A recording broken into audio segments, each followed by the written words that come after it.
Ke kota Palembang makan ikan tenggiri, dimakan bareng sambil nonton Fisher BI.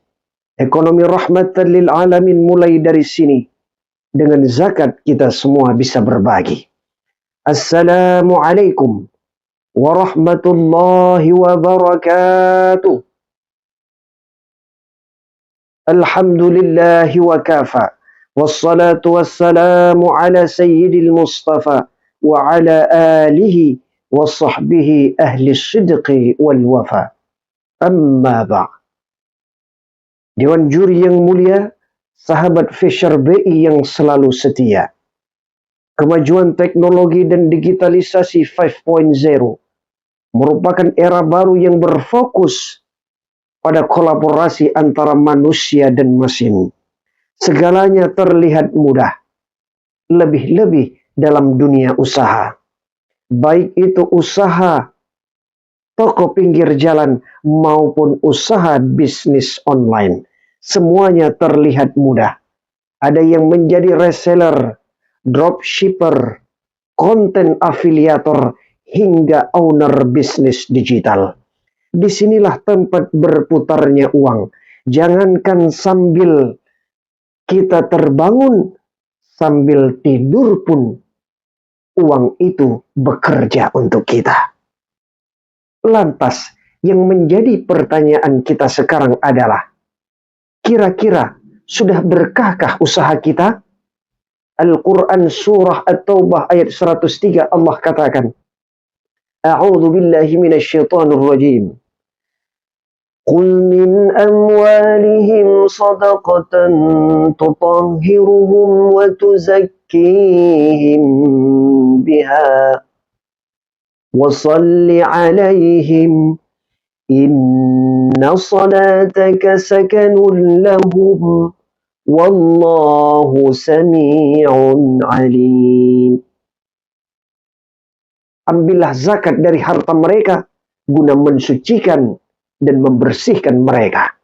Karena doamu adalah ketentraman bagi mereka dan Allah Maha mendengar lagi Maha mengetahui. Berangkat dari firman Allah tadi, izinkan saya menyampaikan satu tema dakwah yang berjudul Zakat Menyelamatkan Umat. Dewan juri yang mulia, sahabat Fisher BI yang selalu setia.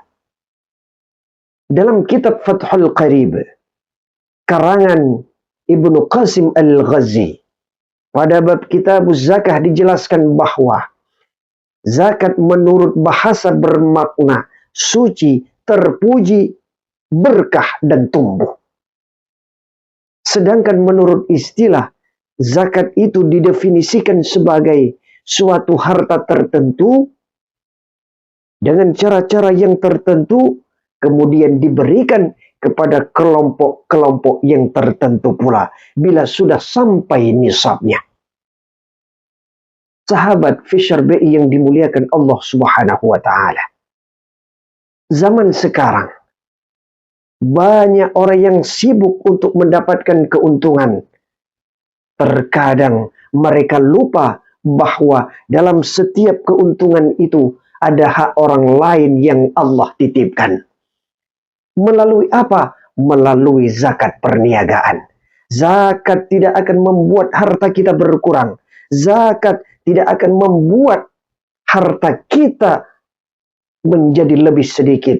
Tetapi dengan zakat bisa mensucikan harta dan membuka pintu keberkahan dari Allah Subhanahu wa Ta'ala. Nah, kenapa banyak orang berpikir bahwa bayar zakat itu ribet, ruwet, dan jelimet? Padahal sederhananya, zakat perdagangan itu hanya 2,5% saja dari modal awal plus keuntungan dipotong dengan hutang. Dan itulah yang menjadi bagian zakat yang harus kita tunaikan bila sudah sampai nisab atau sudah sampai 1 tahun. Sahabat Fisher BI yang dimuliakan Allah Subhanahu wa Ta'ala. Jelas bahwa zakat itu menyelamatkan umat.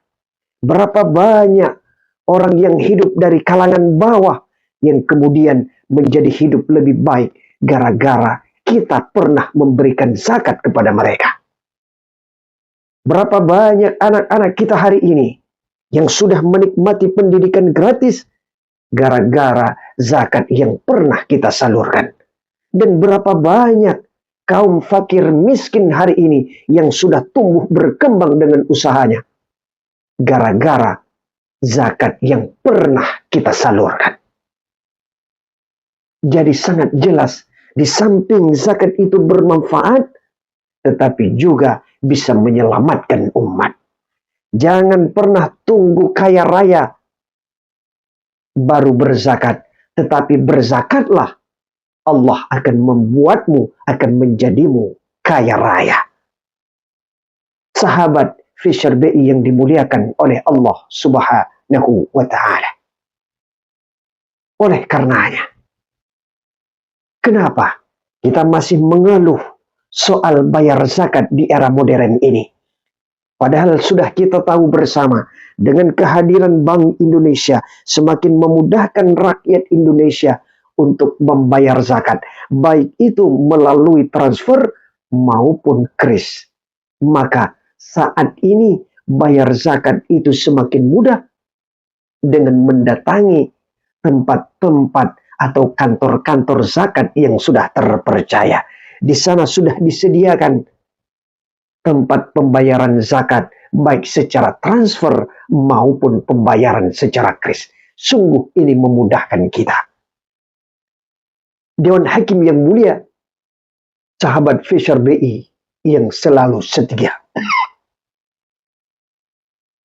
Oleh karena itu, mari sama-sama kita mendoakan. Semoga ekonomi umat bangkit. Semoga ekonomi bangsa Indonesia ini bisa bangkit dan akan menjadi ekonomi yang rahmatan lil alamin, halal dalam gaya hidup, dan berkah dalam berbagi. Dalam uraian dakwah tadi dapat kita ambil 3 kesimpulan. Pertama, zakat dapat mensucikan harta karena dalam zakat itu ada hak orang lain yang harus kita tunaikan. Kedua, dengan zakat akan menyelamatkan kehidupan umat. Dan yang ketiga, bisnis berkah, bayar zakat semakin mudah, dan ekonomi umat akan semakin berlimpah. Saya akhiri dengan sebuah pantun, ikan sapu-sapu dimakan ikan tenggiri. Saya ucapkan thank you dan mohon undur diri. Usikum wa nafsi bitaqwallah. Wassalamualaikum warahmatullahi wabarakatuh.